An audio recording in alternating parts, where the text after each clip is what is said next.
So, a little bit of review, and just expanding on some of the things we've touched on already with the metta. So these three baskets, or three arrangements of the sailing ship, they're all good. They're all good. So whichever one we're in, it's good. You know, you can't go wrong here. You can't be doing it wrong or thinking, I'm not doing it. So if it's going well and the wind is in your sail and it's harmonizing like that, great. If you're just holding your line with the metta but there's some difficulty, great. And if you've just let the metta go and you're trying to bring kind awareness to the difficulty, to meeting the difficulty, that's also great. It's all good. So that in all that is is the expression of this flexibility, this responsiveness that we keep talking about. And it's really just a range of emphases of what one is emphasizing at different times.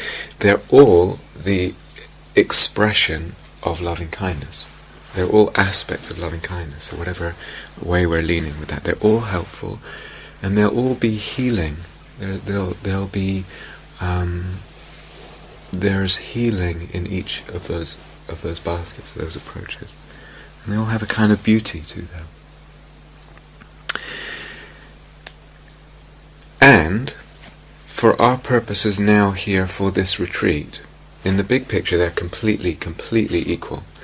But for our purposes on this retreat, if one feels like in any moment one is able to choose a little bit between those three baskets or lean a certain way, for our purposes now, at this moment of the retreat, we would, if you have the choice, if you feel you have a choice, you lean more into the first basket.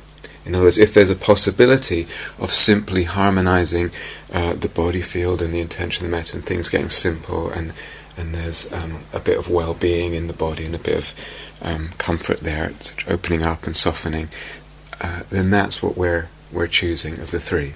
But they're all good. They're absolutely all good. There's no mistake here, but we're just leaning that way when we can.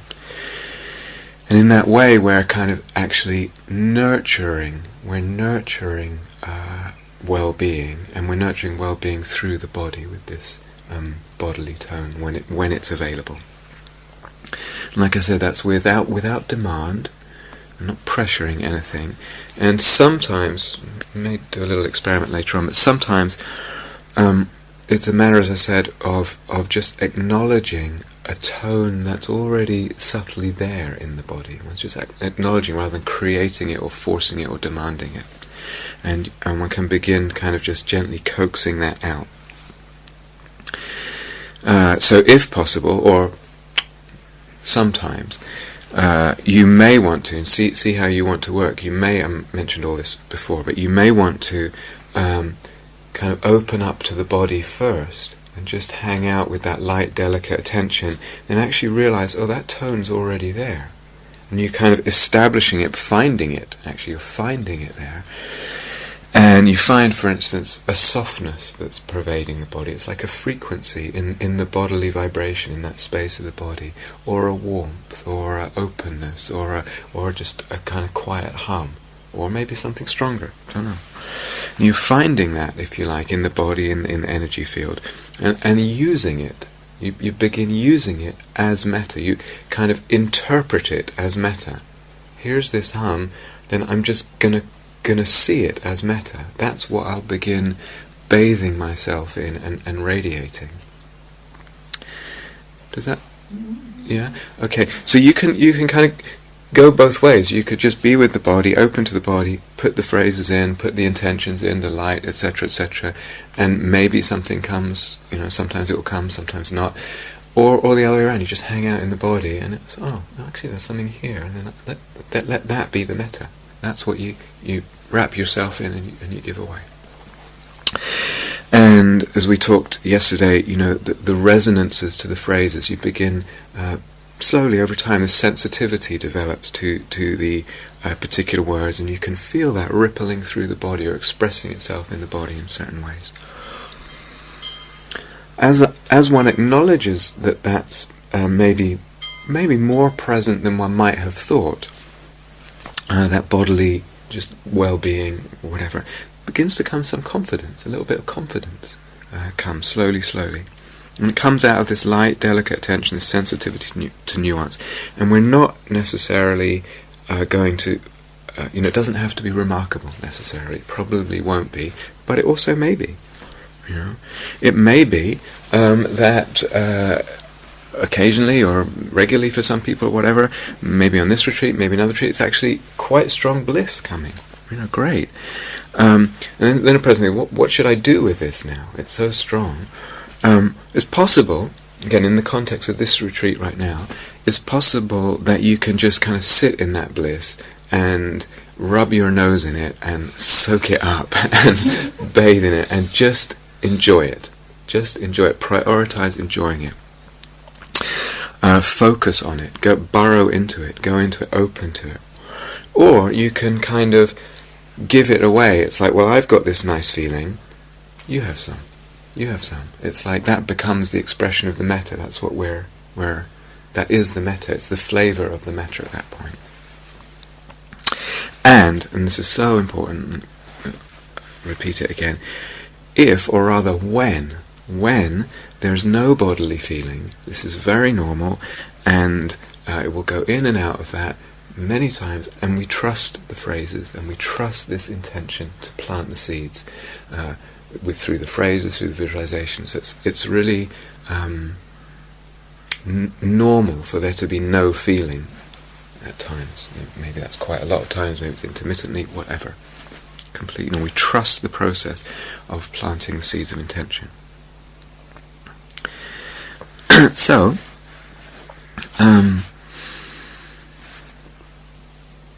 there's this word samadhi. I think I threw it out at one point. I can't remember. It's a Pali and a Sanskrit word. S-A-M-A-D-H-I.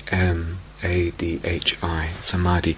Usually it gets translated as concentration, which is it's an okay translation. I prefer words that I've thrown out already, a kind of harmonizing of body and mind, a unification of body and mind, in a sense of well-being to whatever degree, and kind of unified and harmonized body, the mind, with the intention of the metta. So that kind of bubble that we're talking about, and this well-being in the body, that's part of what's engendering the samadhi. It's part of the samadhi. So that's quite, if you like, quite a spacious state. That's why this bubble, it's like the whole body sense is kind of unified. You feel this sail of the ship. It's like you feel that. Rather than concentration, sometimes it can seem to imply something very small and narrow and kind of tightly focused. And I don't think that's at all what the Buddha meant, actually. There's no passage that I know of at all in the suttas where he explains concentration that way. It's something small and tight. It's quite relatively expansive, this unification. So let's explore this quality. It's also, you could say, it's an energized calmness. In other words, it has these two qualities, energy in it, but also calmness. If I have energy without the calmness, I just am feeling agitated and perhaps restless. And sometimes, of course, the meditation gets out of balance that way. If I have the calmness without the energy, well, you know what happens then. But when the two are in balance, that's what we call, that's part of samadhi. That's part of this deepening into this unification and this harmonization of the body energies and the mind. And in that state of energized calmness, and because of the collectedness there, the unification, the mind is not dissipating energy. Usually when we're thinking this, worrying about this, the past, the future, what does she think, what is it, we're frittering away energy all day long. And then, it gets to whatever time in the evening and we're crawling into bed because we just frittered away the energy all day. With the collecting of the energy like that, and energized calmness, there's healing in that. It's like the whole system is kind of harmonizing its energy and collecting its energy, and it's working on the whole system. To the degree that's there, all this harmonization, there's also a kind of steadiness. Now, obviously that's part of samadhi, of concentration like that. Why we're going about it this way, emphasizing the body, is, well, for a lot of reasons, but partly when the body starts to feel relatively nice, or some degree of comfort or ease or well-being, as I say, might not be remarkable, the mind wants to stay there more. If the body doesn't feel, certainly if it feels uncomfortable, if it also doesn't feel anything in particular, we try bring the phrases, or the breath, or if you're trying to be with the breath, but there's nothing particularly that's attractive to the mind to stay there. When you're opening up a little bit of pleasantness in the body, the mind wants to stay there. It will still go off for sure, but it wants to stay there more. So steadiness comes, which is very important, and power comes, power of mind, and the ability then to see deeply, which is hugely important for insight. Actually, what's happening with this quality deepening, this samadhi deepening, one of the most significant things that is happening is, how could we say, the consciousness is refining. It's getting more subtle. I don't know.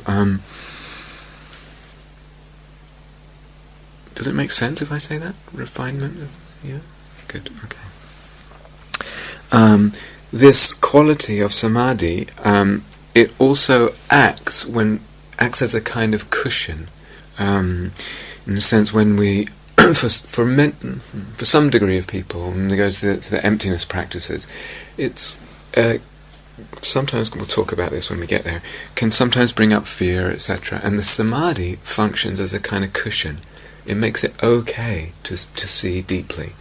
It colours the whole space of insight with this well-being, with this sense of safety and kind of comfort. And that's actually very important for insight to deepen well. And like I said, I think yesterday in response to Miwa's question, with this well-being and the samadhi, a resource comes deeply into the heart, into the cells. Resource and well-being which enable us to let go in life. We can let go when we have enough. So having said all that, not to make a thing out of samadhi. It's very easy. Have I got it? Or have I not got it? And it's so easy that we get into this black and white thinking with success and failure in practice. Samadhi, like everything else, is a spectrum. It's a continuum. We have more or less. At any moment of the day, even right now, I have more or less unification of the consciousness. It's not a big deal. And just all day long, one's going in and out of more or less unification. And we're just saying, okay, well, can we just nudge it this way a bit more? Rather than, I've got it, I haven't got it, I'm a failure, I'm a success, or whatever. We're more or less harmonized. Actually, in terms of the bodily, what should we call this thing? The energy body, like we've been talking about. The energy body of a human being goes in and out of harmony, in and out of opening, all day long and most of the night. In other words, our energy centers and all that, they're coming into alignment, they're going out of alignment, we feel constricted, we feel more open. That's just going on all the time. It's not a big deal. It's not a big deal. It's going on all the time. Sometimes we have this constriction and we think, oh, I'm so constricted and I've got this thing. And it's just all the time it's going in and out. And we're just learning over the weeks here, because we'll approach it from different angles, we're learning to understand that process and how to kind of finesse and coax the whole system into alignment, into openness, into well-being. Later, in particular, when we get onto the insight practices, looking through the lenses of emptiness, etc., that kind of insight, it brings letting go. Letting go opens out the energy body. It loosens the constrictions in the energy body. when the energy body opens out and the constrictions are loosened, the system goes into samadhi, the harmonization happens. So people tend to think samadhi goes to insight, but it also works the other way around. Insight brings samadhi.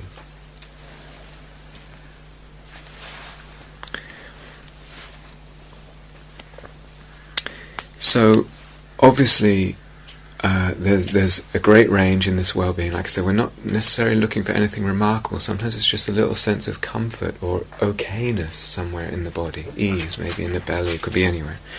Sometimes, of course, the body feels uncomfortable. A very normal and natural part of a human being, and certainly a natural part of meditating, so much sitting and walking, sitting, walking.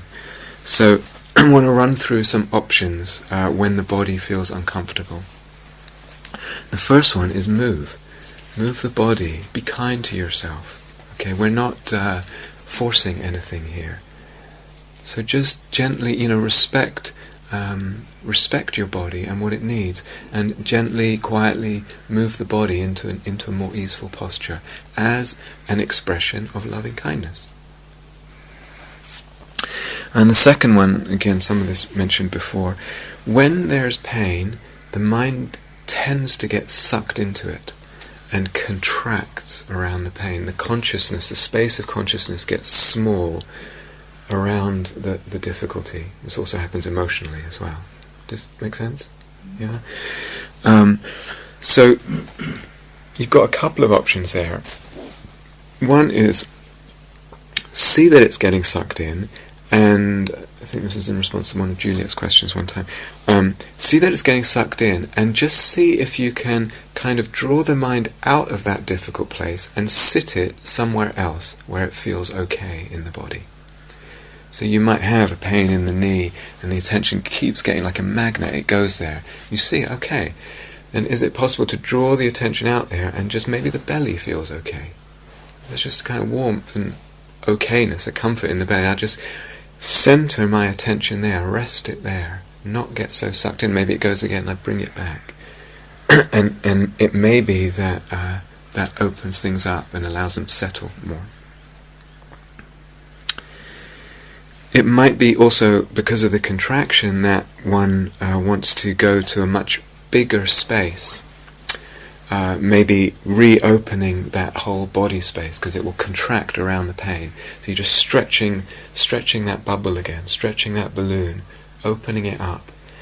And then it's, if you like, the pain is just one part of that bigger space.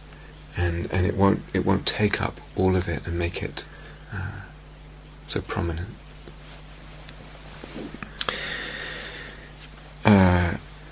Where's that fourth possibility?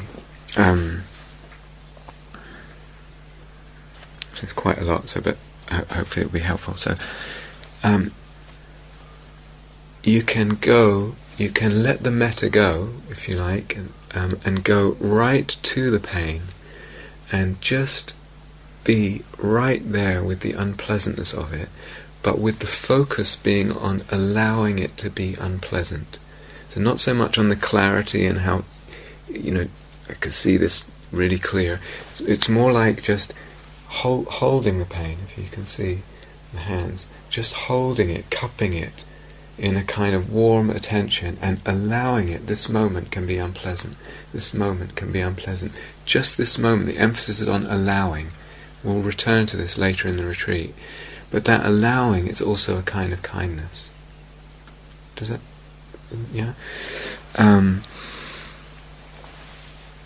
Sometimes, especially if there's a little bit of metta going already and you can feel just maybe the echoes or the resonances of some warmth in the system, you can kind of put the warmth around the difficulty. And this also applies to emotional difficulty as well.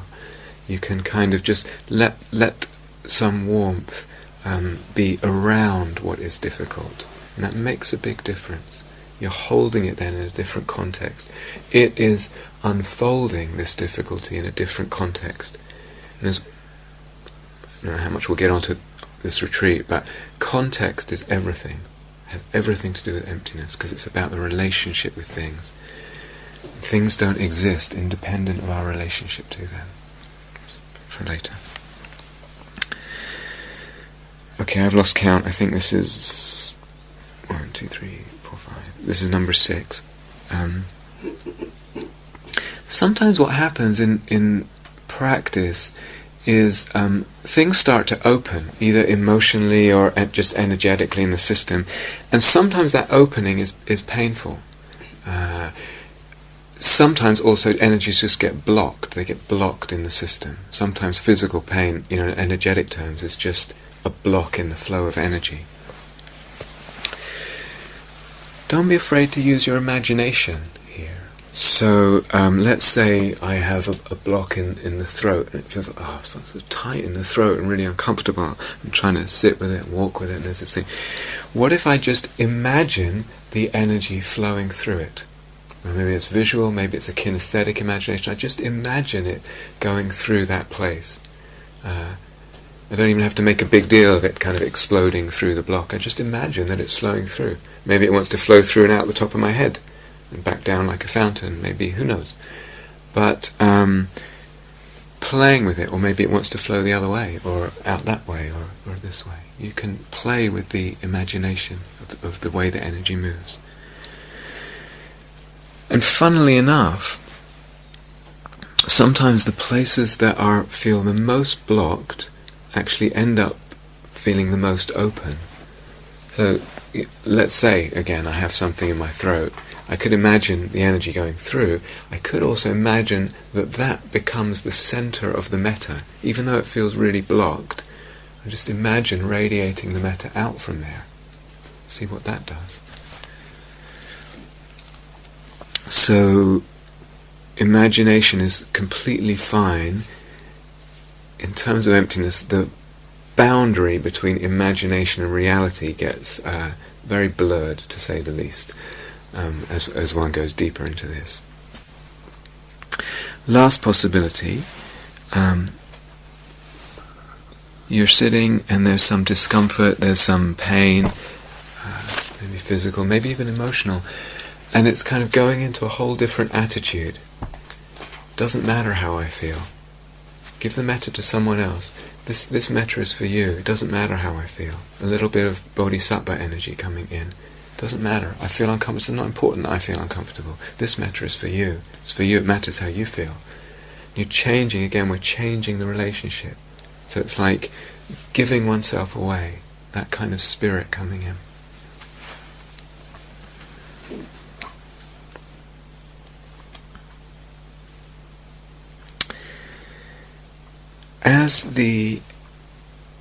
At the times when the energy body kind of harmonizes and opens like that, it actually starts to feel, or the body is perceived in a less defined way. I don't know, maybe some of you have noticed this already. It begins to kind of lose its edges a little bit and be less sharply defined, where all the fingers are and all that. It's more vague, more less boundaried. Does that make sense? Yeah? Okay. It also appears less solid. The whole thing is getting more subtle. You could say we're in touch with, some people call it a subtle body or whatever. The whole sense, though, is more subtle. Then it's not, as I was saying with the throat thing, it's not necessary that the metta comes from here, from the heart. It could come from the belly metta. It could come from the big toe metta. It could come from your back. It could come from your nose. It doesn't matter. Actually, what we're moving for eventually is the whole body. The whole body in this harmonization becomes a field of metta, and you're radiating. It's all radiating out and in and all that. So we're moving towards, at whatever pace, in a non-linear way, the whole body involvement. There's a very, maybe too early to say this, but so I should have said this earlier. I'm sorry. I'm saying stuff today. You may feel I don't really relate. I don't really know what you're talking about. I'm just planting seeds. I mean, some of you, have been here a long time already on retreat, for weeks and months already. Maybe I'm just planting seeds for stuff to look out for in the future. So don't get concerned about that. I just want you to have this stuff to be able to work with. one of the beautiful things that can happen, and obviously there are many, and it's not all to do with the body either, but one of the things is this sense of metta in and through the hands. So I wonder, certainly as this energy body opens, one can begin to feel that more. But it might be even today that you want to start experimenting a little bit with your hands. We have the phrases and the visualization, but what is it to put one hand on the other hand, on the back of the hand, and touch yourself with tenderness, and let the metta be expressed through the touch. There's something incredibly potentially beautiful and powerful. Put it on the heart center or the leg or whatever it is, and actually let the metta be expressed through touch. Sometimes it's actually easier to feel it without the touch, is actually just opening the palms and kind of a sense of even just imagining the energy stream out from there. If that seems like it might be a bit embarrassing, do it in your room. Everyone's got a single room.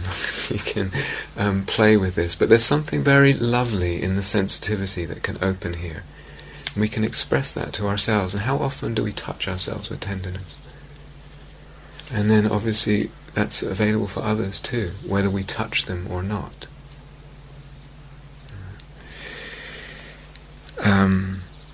And with that, with this opening up of the bodily sensitivities, slow down. Begin to slow down now. We've been here a few days. And what would it be to really slow down and allow gentleness to start pervading your movements and your body and the way you touch things. So here's the plate for lunch, and what, or the doorknob that one's opening the door, and what is it? Is just to slow down and let yourself actually experience sometimes the gentleness that it's like the expression of metta through the touch, even to inanimate objects. Or when one's walking, either in the meditation or down the corridor, because there's a slowness and gentleness, it's like the foot on the earth outside or on the floor. There's a tender kiss there. It's all this can be expressed and felt if you want to play with it.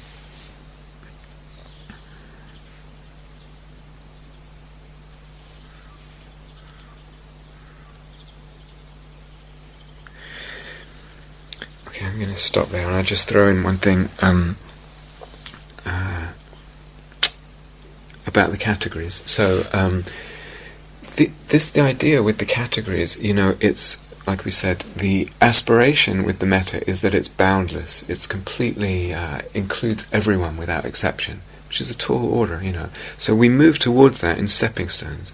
We start where it's easiest, and for some people self is not easiest, but we start easiest person, and then friend is easy person, easy friend. If it's a friend and you realize, there's all this difficulty, it's they get relegated to the difficult category. They go down a couple of divisions, and that happens in friendship. It happens. There's complications, etc. But for now, we want that to be easy, relatively easy, and we can work where there's difficulty. We're not saying this person is a difficult person. We're saying just that there's some difficulty right now in the relationship with them. That's all. We're not labelling the person. And then, that can heal, etc. No problem. Okay?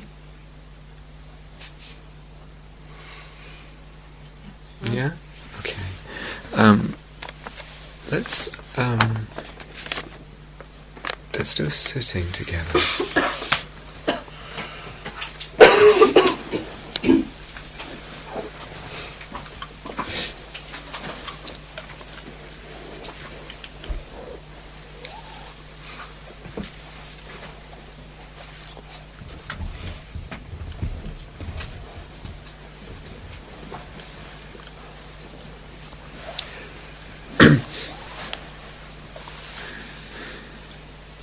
just want to start with a tiny bit of an experiment. So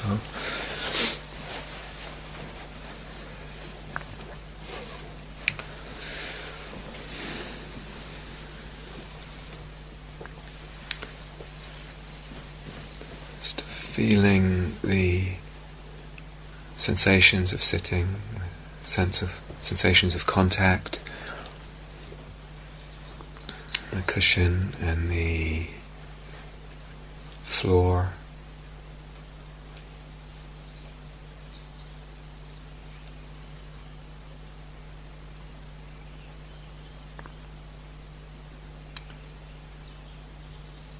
And then feeling the whole body. Feeling the whole body. Opening out this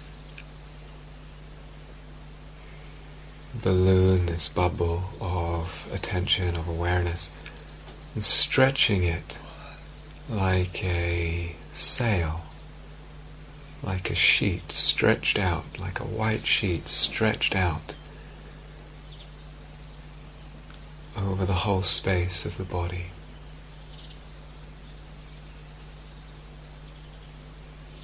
So you're feeling that openness of the attention and that openness of the body.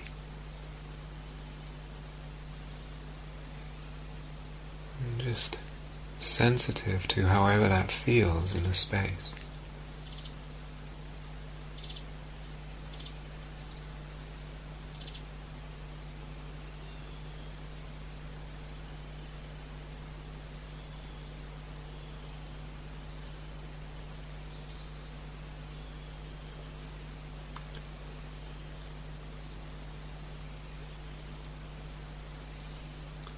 Just tuning in to the experience of the field of texture of the body.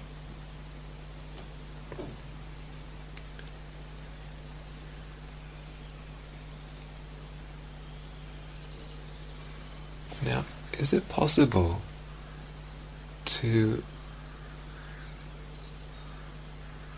connect with the sense of uprightness in the body, but not so much by adjusting your spine or forcing yourself to be upright, but just imagining, either visually, it doesn't have to be clear, or imagining in the bodily sense, a ray of light or ray of energy moving or shining from the belly, low in the belly, up the body, up the center of the body. Just seeing how it feels in this space of the body, just to imagine that. Perhaps it's white or yellow or golden.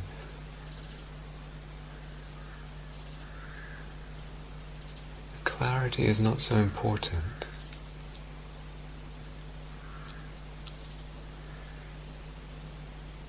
So maybe you're seeing it, maybe you're sensing it, feeling it, maybe it's a mixture.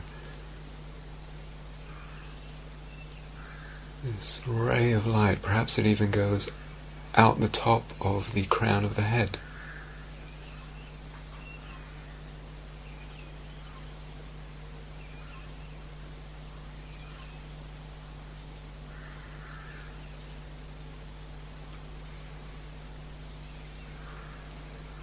Not forcing anything, but just sensing then with that how the uprightness of the body feels with that.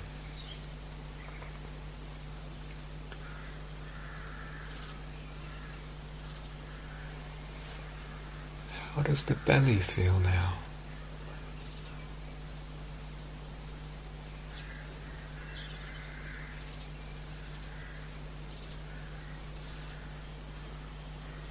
So letting the awareness be open and sensitive.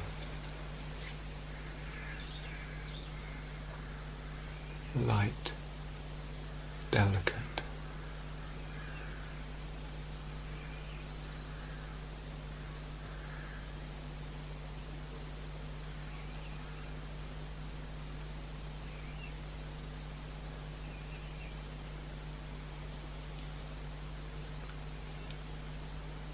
There's the belly and this ray of light, of energy.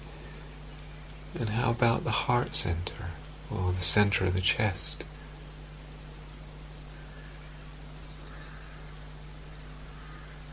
So just noticing how that feels with this ray of light. And is it possible to also stay in contact with the belly? So you have the belly and the heart center connected with this ray of light, this beam of energy.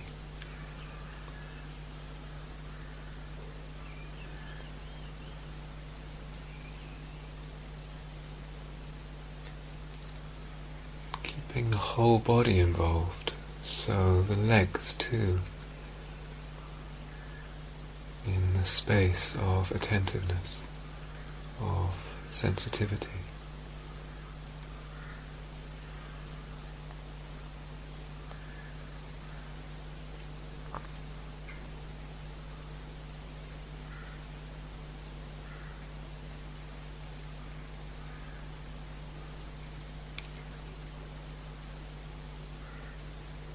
The legs, the belly, the heart center, this ray of light.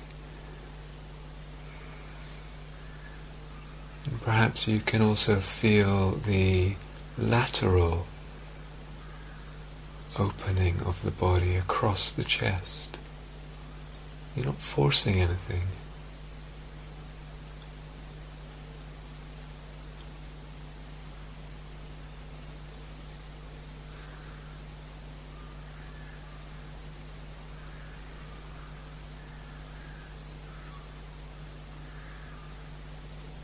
Maybe very subtle, not at all remarkable.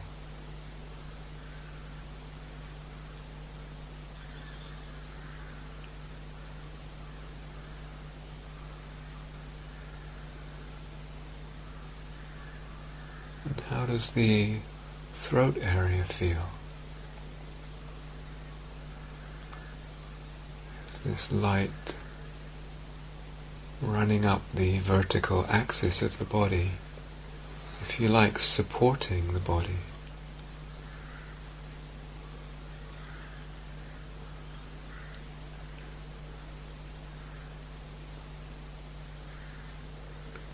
Belly, chest center, throat.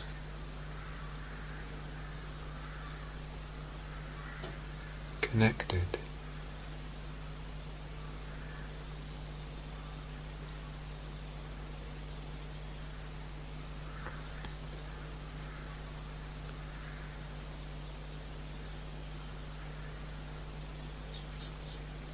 Face and the head.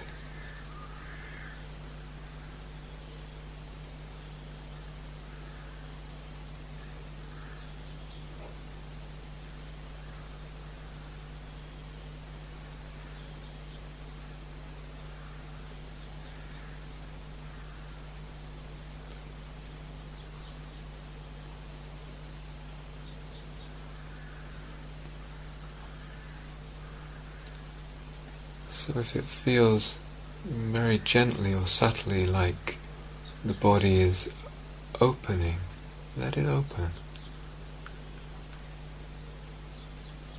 And feel that, and feel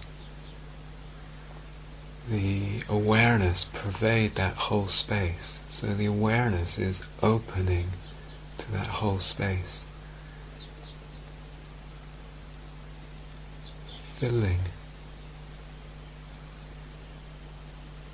You can let go of that ray of light, of energy, and just let this sheet of awareness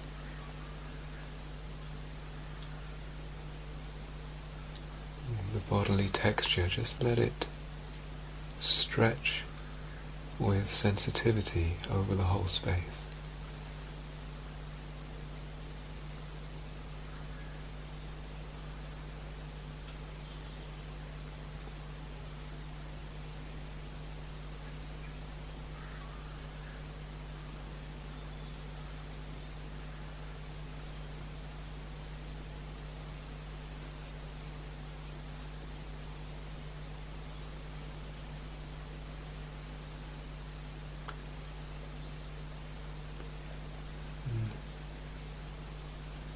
Whenever you like,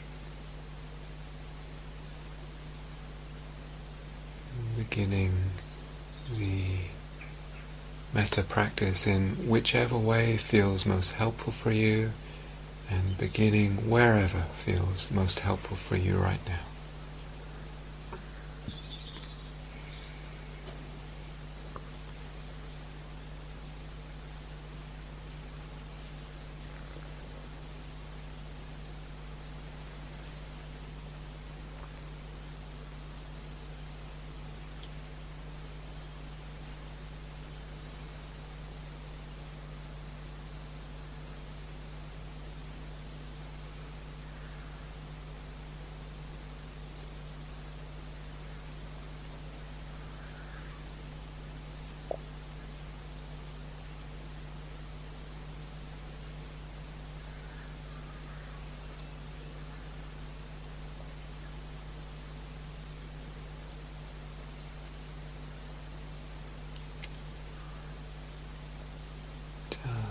Over and over, planting seeds.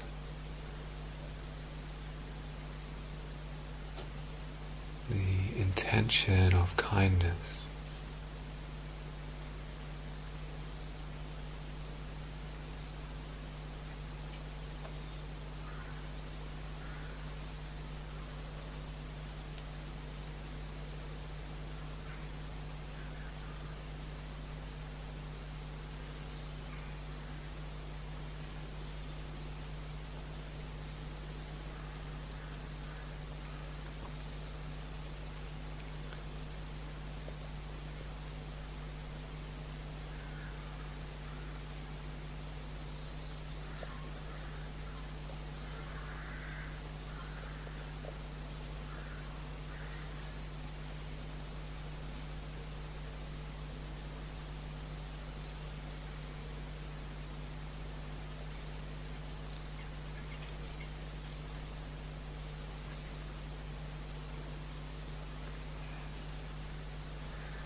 So this awareness will shrink many times, and just keep stretching it out again, no problem. And just pervading the body with this light, delicate attentiveness.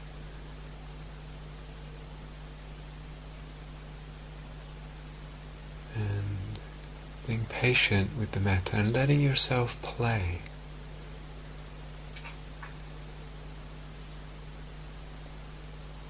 Be light and playful and find what works for you now.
lightness and gentleness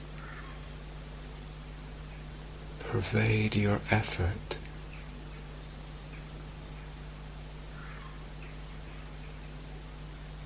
The very way we're going about the practice.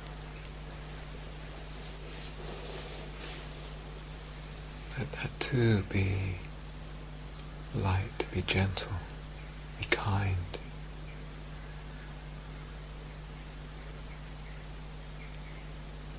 Connected.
Thank you for listening.